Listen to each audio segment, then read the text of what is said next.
I have created a fear list, and the way that my life has changed and is changing since I've implemented the fear list is insane. The beauty of the fear list is actually that you're gamifying your goals and your fears. Success for this is showing up and doing it.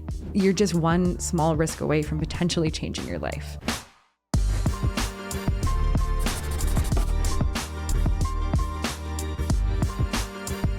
Hi guys, welcome back. I am so glad that you are tuning in this week because I'm really excited to share this thing that, not to be dramatic, but I really think has changed my life. We've all obviously heard of bucket lists before, and bucket lists are great because they are awesome motivators, but not everything on a bucket list is designed to challenge you or to accelerate your growth. So here's my 2025 spin on it. I have created a fear list. And the way that my life has changed and is changing since I've implemented the fear list is insane. So this is a bit of a continuation from last week's episode, which was about making doable changes in your life to help you break out of a depressive rut. If you have been feeling stuck and really feeling down and you haven't listened to last week's episode, I highly recommend you go back, use that as a starting point, and then jump back to this episode. I will link it in the show notes before. But to recap from last week, January was the worst, and I was deeply unhappy and struggling and couldn't seem to climb out of this rut that I was in and kind of catastrophizing everything and honestly questioning a lot about my life and where I'm at and where I thought I would be.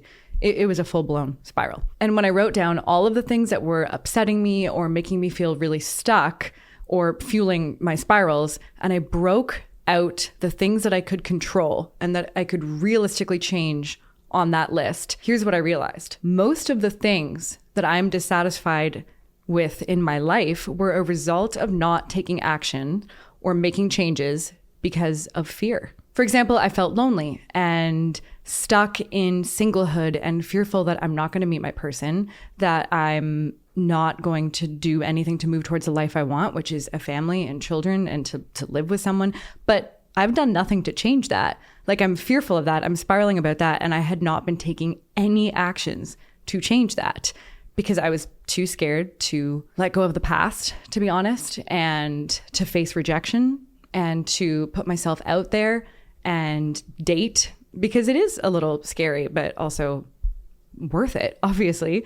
And I felt scared that I wouldn't reach my full potential in the projects that I'm working on. And because I'm too fearful and uncomfortable to properly promote the things that I'm doing and the things that I care about and to really put myself out there, I'm also stunting my own opportunities. So it's this like just self-fulfilling prophecy at this point. And this was a huge light bulb moment for me because I've done a lot of work around fear over the last few years and changing my relationship with it and not villainizing it and understanding its role. But there were still some key areas of my life where I was letting my fears win and I wasn't moving forward in my life as a result. And I was feeling stuck, and feeling stuck can be the most depressing feeling. So this is kind of the final step that I didn't cover last week of what has helped me really shake off that depression and pull myself out of that rut. I made a fear list, and I think this one thing has literally made all of the difference in my life because I was stopping myself directly from having the happiness and the success that I want in my life by refusing to do big things and small things that might make me uncomfortable or that might make me have to face rejection. So the fear list is basically exposure therapy. Doing all of this will create proof that you can do scary things, even low stakes scary things. Like if you do a lot of little things like talking to a stranger in the coffee shop or trying that really intimidating gym where like everyone is a gym buff and you don't really want to go in there because you just started lifting weights last week, feels very intimidating. Doing all these tiny low stakes things will help you challenge yourself to do the big things that really matter in your life because they will start to feel less scary because you have all of this proof built up that I am someone that can do hard things. I am someone that takes chances and that doesn't back away from a challenge. When that becomes your identity, it becomes really easy to just automatically start doing the scary things and taking those risks without questioning it. It's who you are. you've proven it to yourself. So this is a really easy and powerful way to move in that direction, because sometimes we do need to convince ourselves that we can do something terrifying and not die. That asking someone out on a date or getting up on stage is not the same as having a bear chase us through the woods, even if our nervous system feels like it is the same. Courage is a muscle that we can develop and train, and we can get better at getting out of our comfort zones if we just practice. But I was stuck in this state of never leaving my comfort zone. Like everything kind of had to be in my control, had to be in my comfort zone. And I wasn't exercising or practicing that muscle of what is it like to get out of it? And what's that adrenaline rush like when I actually challenge myself to get out of it and succeed in getting out of it? Because that's an amazing feeling. And I just wasn't getting those hits of, I can do this. It might be hard. It might be scary, but damn, it feels good afterwards. So there's a lot of reasons why fear might be in the driver's seat of your life right now. And sometimes I do find that it's good to know what's going on and why fear is showing up in such a big way so that you can give it less power and you can kind of understand what's going on. But also, if you've been overthinking it and if you've kind of solved for that and you're still stuck, sometimes you just need to take action. Stop overthinking it, stop analyzing it, move directly into action. But if you haven't given it any thought, some of the very common things that all of which I have been doing are being held back by anxiety and perfectionism. Like fear may be taking over your life if you're just crippled with perfectionism, because better to not do it at all rather than do it imperfectly. Like that's the story that we tell ourselves.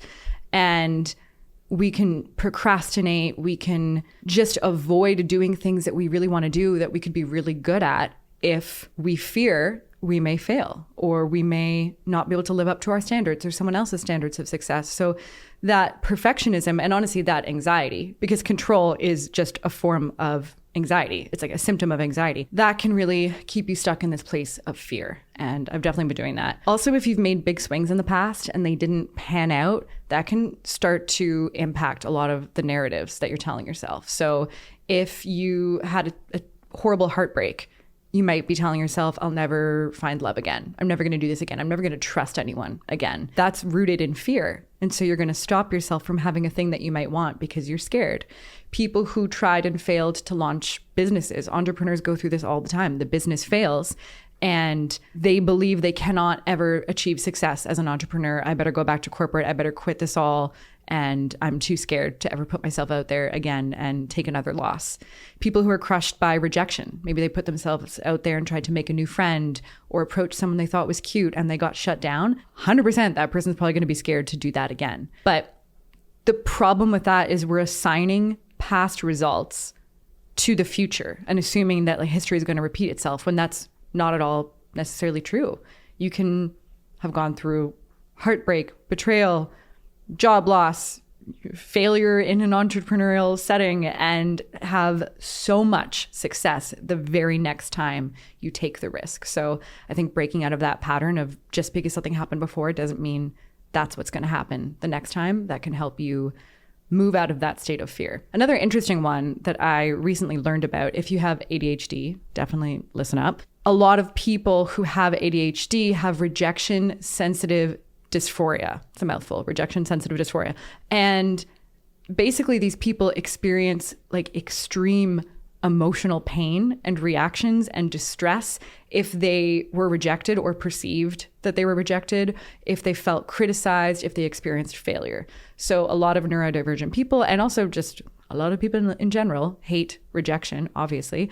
But if it's like something that makes you react so adversely and makes you absolutely paralyzed, like you might want to look into that and talk to someone about it, and maybe exposure therapy is the answer. But that is something that I realized was really unbeknownst to me taking over my life a bit, because I was avoiding anything that could cause rejection. I was avoiding reaching out to experts that I really want to talk to on the podcast because I was like, well, what if they say no? I can't, I don't want to deal with that. I don't want to hear no. I was avoiding pitching articles that I really want to write because what if they don't want my piece? I can't bear that. I was definitely avoiding dating because going up and talking to someone literally felt like I was about to be attacked by a pack of wolves. Like I literally started to shut down. So this rejection sensitivity can be a real thing. And I think this fear list is really helping me conquer it and really helping me see that like I can be scared and I can do it anyway. And the two mantras that have really guided me through this are, number one, don't be the one to tell yourself no. Don't self-reject. If you are telling yourself no, you're doing it wrong. If you're shutting yourself down before you even try, you're doing it wrong. The goal here is now to allow someone else to say no to you, to allow someone else to reject you, because that means you're trying. You're putting yourself out there, you're taking the swing, and you might hit. And some days you might miss, but there's going to be days where you hit. So don't tell yourself no, no self-rejection. And the second one is this great quote. I don't know who the original author of it was, but Stephen Bartlett posted it, and it really struck me. The risk you're afraid to take could be the one that changes your entire life. I feel that so deeply. And when I look back in my life, 100% the things that felt really scary, really cringy, really out of my comfort zone were the things that absolutely changed my life the most. So put that somewhere that you can see it, read it all the time if you're struggling with this. And I think it's a really amazing reminder of like, what are we missing by succumbing to fear and being completely risk adverse in our lives? So how do you actually make your fear list? This is all about getting the reps of courage in. So this list might be a mix of things that are really important to you and meaningful to you, but they can also be very little, almost silly, like achievable things that don't always ladder up to your big goals or dreams, but that could help you get better at doing something that feels scary. You're getting your reps in. That could be like trying a hobby that might feel a bit overwhelming and you're like, oh, I'm not really artistic. This feels a little out of my comfort zone. Talking to a stranger, if you get anxiety talking to strangers. Honestly, it could be like telling your nail technician that you don't like the color once they've already started. Because usually all my anxious girls out there are like, oh no, I'm way too uncomfortable to say anything. Like that would be scary. Maybe next time you do say something and you just like respectfully flex that muscle of I can do this uncomfortable thing and everything will be okay. Offering to do the presentation at work or at school, even though maybe you're scared of public speaking. The beauty of the fear list is actually that you're gamifying your goals and your fears. And I think it's so much easy to do hard things when we add like a playful, curious, fun aspect to it. So it takes the pressure and the perfectionism off of the fear list and it just makes it novel. It makes it exciting. This is all a game and you get to play the game on your terms. So start by brain dumping all of the things, big and little, that you would like to try, but that feel a little scary or that just like kind of make your heart beat a little bit faster, make you a little bit uncomfortable. Anything that might be holding you back, put some easy wins on there so that you can like build up the reps, introduce yourself to that barista that you've always wanted to talk to and never do, or join that cool club in your neighborhood that you don't know anyone there. You might feel a bit like the odd man out, but you know what? Just join it. The stakes are low. And that way you can build some confidence as you do those little reps, and that will lead you to be prepared to do some big things. And to make this effective, as you are forming your fear list, you really have to be honest with yourself about what stories you're telling yourself and where you're self-rejecting in your life right now. And to help you kind of like build that self-awareness and figure out, where am I holding myself back? Where is fear taking over? You can ask yourself some questions and like do some journaling or just reflect on it. Some questions you can ask yourself are, what would I do if failure was impossible? What would I do if no one was watching me? Something that I want to try doing, but I just wouldn't want anyone watching. A weird thing that comes to mind for me is like rock climbing. Like, I don't think I really want to go rock climbing with like a group of 20 people and have them watch me struggle, but like, that'd probably be really nice. I should try that. I would do that if no one was looking. Same with like a dance class. I think it would be awesome to do a dance class, but I feel like embarrassed and nervous that I'm going to suck and everyone's going to see me do it, which probably means it needs to go on the fear list. So what would you do if no one was looking? What's something that makes you feel envy? I think when we follow our envy, we often see what we really wish we were doing and aren't, and what we're holding ourselves back from. When's the last time you did something that felt scary? How can you do more of that? What area in your life do you feel the most self-conscious?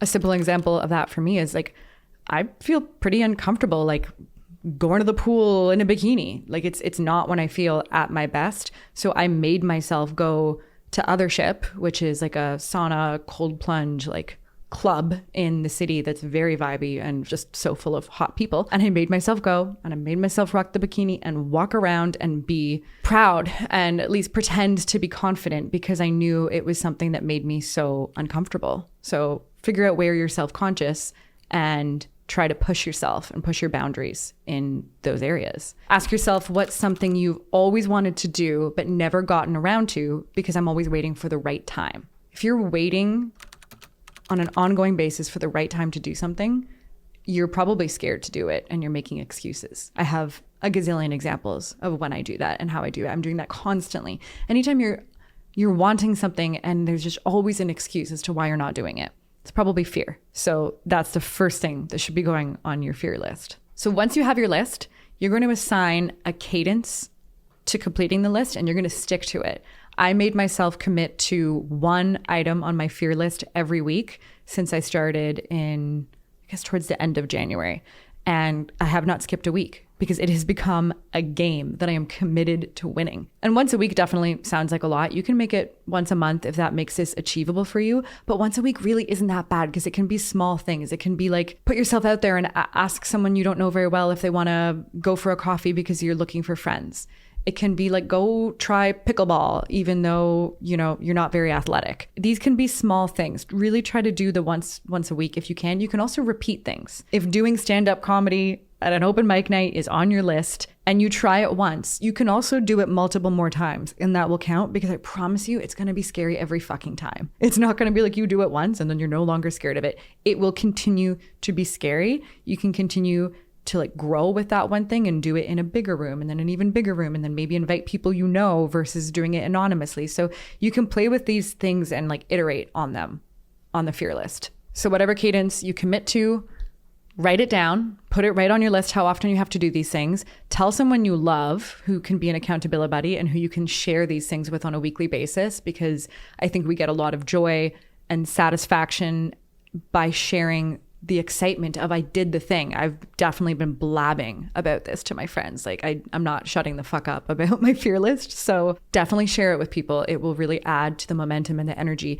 And you can even put it in your calendar. So one of the things on my fear list, I went and found all the opportunities in Toronto of where I could try this thing.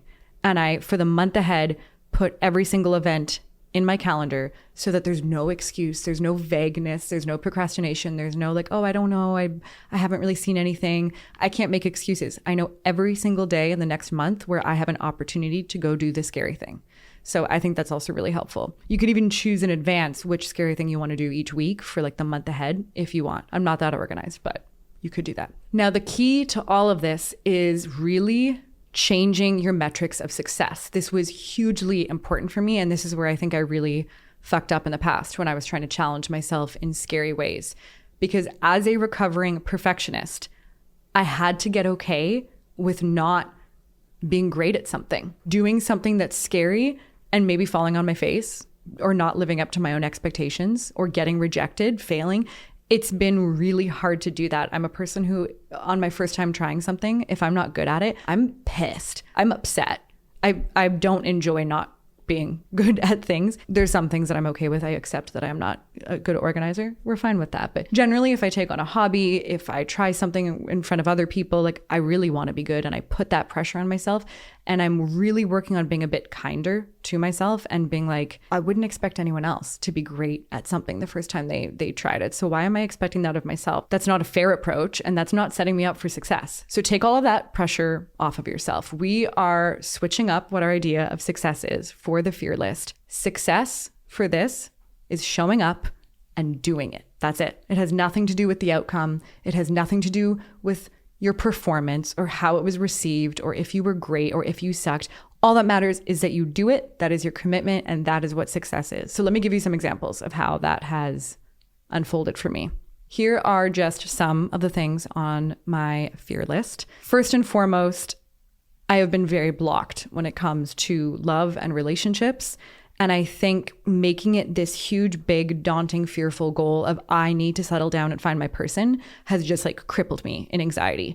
And it has not helped me move forward. So I just needed to break it down to like one thing. My friend even suggested I like gamify it and do like 30 dates in 30 days. She was just like, you just need to like get over this idea that this is all like a big, huge thing and just like start doing it, move into action. I will not be doing 30 dates in 30 days because I am busy and cannot commit to that.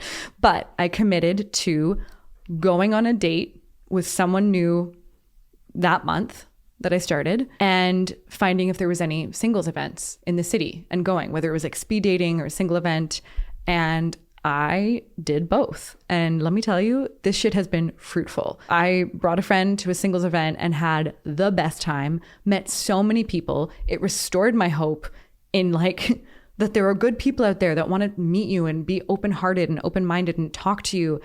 I talked to a lot of interesting people that were also interested in me. It was reciprocal. I saw someone I was interested in and I took a deep breath and I went up to them and I was like, you seem really cool. I like your vibe. I'd love to get to know you. I was shitting myself, but that was on my fear list. And so I was able to approach it as like, this is just a game. And I just need to be able to go home and say, yep, I did that thing that was scary and it doesn't matter what happens. And what happened was we went on some dates. So the reward for that risk has been huge and exciting. And I feel so energized from this. And I feel like no matter what happens, I have met someone that I wouldn't have known if I hadn't taken a risk and put myself out there. And I'm so excited to see where this goes. And I'm just proud of taking that first step because I swear to God, me 2 months ago, I would have never done that. So huge check right out of the gate on the fear list of singles event, of dating. Getting better at talking to strangers was a big one. I used to be so outgoing, and I don't know if it was the pandemic or just working remote and being stuck at home for so long, or just like a symptom of our very technical digital social media age where we don't connect in person. But I've really started to feel like anxiety when I go to things alone and need to like talk to someone and like strike up conversation with someone that I don't know. Otherwise, I'm just sitting there awkwardly. Like it's become stressful. And that's not who I am. I'm a person that always used to be able to talk to like a wall. So this is something I definitely wanted to tackle. I've been chipping away at it. And the number one thing that I did to expose myself to this and to change it was I joined a co-working space because let me tell you, my social skills working from home alone every day, not great. There's some work we could do. So I joined a co-working space in Toronto called East Room. And it's been so great to go to get out of the house every day and to practice talking to people in low stakes way who I don't know and who we have nothing to gain from one another. We are just sharing a space that we all go to every day in most cases. And that familiarity that we have one thing in common, we're all here, is allowing me to start talking to strangers, asking them questions, and putting myself out there a bit more. So I'm excited about that. The other huge win on my fear list that I did this past week was about overcoming my performance nerves. I used to be like a huge public speaker and theater kid and lived to perform, and something just happened and I got completely paralyzed by anxiety and fear and self-awareness, and I've lost that part of myself and I want to get it back. So I've given myself a bunch of challenges in this area to get myself on stage, to put myself out there more. And I did my first one this past week. I went to an open mic night and I performed a poem, and it was so scary. I was shaking like a leaf. It was nerve-wracking. I wasn't even really prepared. I didn't overthink it. I just decided an hour before that I was going to go. I went, I showed up late. I didn't think my name would get called. It did. I got up, I did it. And the biggest win is that I spent no time analyzing it or critiquing myself. I don't think it was great. I don't think I did a good job. I'm usually a very prepared person. I've usually practiced something like 100 times before anyone ever gets to hear it or see it. And I just winged something because it didn't matter. And I wasn't placing perfection or expectation on it. The only thing that mattered is that I showed up and I did the scary thing. And so it's been actually really empowering and liberating to try things and experiment and explore without the expectation of this needs to be amazing. And I feel so much lighter now that I've done it once. I'm like, now I want to practice and get good at it and do it again and again and again. And there's other ways I want to practice this like muscle. I want to do Second City improv. Improv is scary to do that in front of people and to think on your feet and to try to be funny. I want to overcome my fear of being on TV and do an interview on live TV because that is frightening. And I also think I could kick ass at it if I just got over my nerves. I even think like starting this YouTube channel that I've now added to the podcast was a big thing for me. I had a lot of anxieties around like putting myself out there on YouTube and having all of these videos that felt so like centered around me, and I was uncomfortable with it. But I also felt like I was getting in the way of the mission of what I want to do by being so self-conscious and by getting in my head and being fearful of being cringe. So starting the YouTube channel, which shameless plug, if you're not following Teach Me How to Adult on YouTube, please go do that because you will help me achieve my fear list by doing so. And it's great content, lots of stuff coming up on it. So that has been big. And there's lots of other things I haven't done yet that are on my list and that I'm looking forward to tackling in the coming weeks. Submitting more of my writing to some dream publications that feel very scary because I'll probably get rejected. And building up more confidence in myself and how I present myself is huge. Like whenever someone takes out a photo for photos, I'm just like, oh God. And I just like immediately seize up and I get so weird. So I'm going to do a photo shoot and force myself to do it. I might even fuck around and make myself do like a sexy photo shoot because I think that would make me want to die. So I should probably give it a go. That's just a preview of some of the things, but all I can say is the best things in my life have happened when I did something that felt risky and a little unnerving. The writing retreat, I've talked about this on the podcast before, but the writing retreat I went on in Morocco a few years ago, I was so nervous to do that. It felt like a huge financial commitment. I didn't feel like a real poet, and I felt like this is for real poets. This is for people that publish their work and perform spoken word, and like I'm just an imposter. Like truly, what right do I have to be there? Thank God I went on that retreat. It has literally changed my life. It was the catalyst for everything changing. It is where I met some of my best friends. It is where I started working with my favorite poet and writer and being able to like travel around and support his career and bring poetry to the masses. Like it's changed everything. It's what also made me fall in love with California. So thank God I went. Launching the podcast, I mean, that was scary. That felt like, what if it's cringe? What if it fails? What if I fall on my face publicly? And I'll never regret doing this. This has been like the greatest teacher of my life. And I have loved it. And my life would be so empty if I hadn't done this. Even romantically, going for the man that I had a huge crush on in my, 20s, that I was nervous and scared to pursue that relationship. And thank God I did it because it resulted in the greatest relationship I've ever had in my life. The last thing you need to know to complete the fear list is it's important to track it all, because this will give you accountability.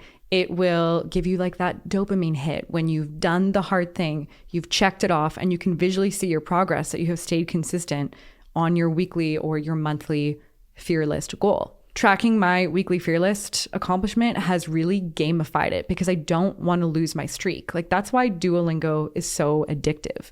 You see your progress, you see that daily streak is on the line, you do not want to miss it. It's all tracked. And so you just keep doing it because it's fun. So I track everything in a note that's called the fear list / good things happen.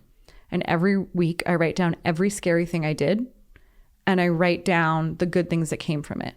So scary thing, another thing I hadn't mentioned that was on my fear list was approach people that you want to be friends with, like shamelessly.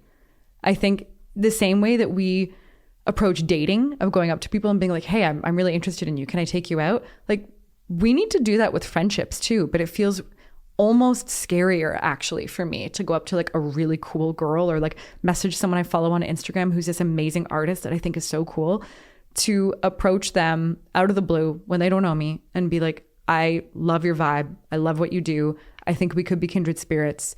And I'm really looking to have more like rich friendships in my life. Would you want to grab a coffee? Fucking terrifying. But I have initiated friendships with people that I really didn't know, showed up, put myself on the line, and I've tracked that on the fear list, good things happen list, because I did the scary thing, didn't really care about the outcome. I just put myself out there. And then I also get to see all the good things that are happening. I get to see that I made a new friend who I really like, and that I could really see this friendship going somewhere. Definitely stay committed to tracking it, because you're going to look back at this and you're going to see how much your life has changed because of all these little ways in which you're facing your fears. And that's it. That's the fear list challenge. I just want to close out by saying, don't wait for the right time to go for the things that you want to do. I have wasted way too much of my life doing that and waiting for the right time and making excuses for the things that I really want. But now is the only right time. Now is all we have.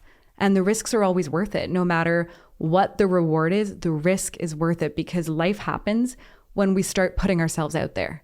Life happens when we start engaging in it and taking risks. So I really hope you will let fear take the back seat a little bit more in your life and do it scared and take the risk, because you're just one small risk away from potentially changing your life. I would love to see what's on your guys' fear list. So please hit me up if you try this. Let me know what you're working on. We can hold each other accountable.